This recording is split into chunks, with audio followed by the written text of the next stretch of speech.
you touch on causal laws, and that ties in with kind of that divine order of overarching causality, whether we're looking at web causality or field causality.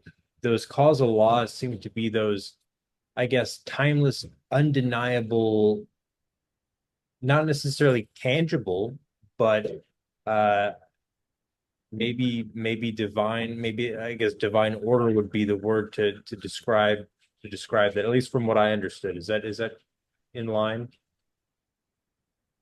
So the idea of these laws is based on causality, and that's where I try to start because that's something that we all recognize. And then it's a question of, well, then what is causality, or what does it mean that we experience causality and that causality is clearly existent? So if it's kind of, we take things for granted that one thing connects to the other and leads to the next thing.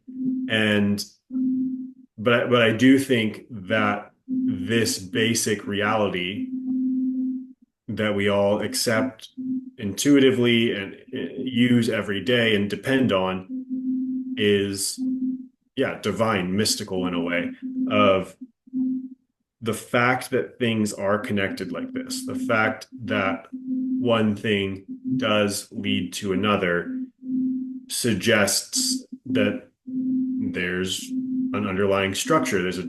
There's something determining that these things go together and that one thing has some effect on the other.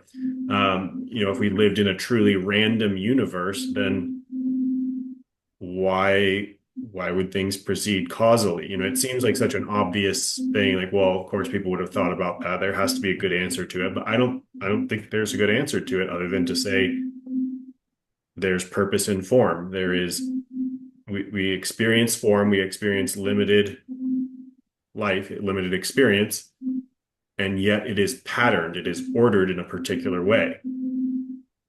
These patterns have cohesion, they propagate, they maintain themselves.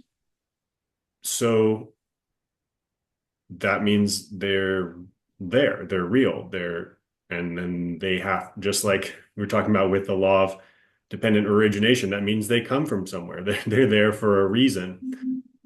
So yeah, I think it is essentially synonymous with divine order, though um, that sounds wishy-washy. People say divine order, and you're like, something, but I think it's the same as cause and effect. Just basic cause and effect testifies to divine order in a profound and sort of undeniable way.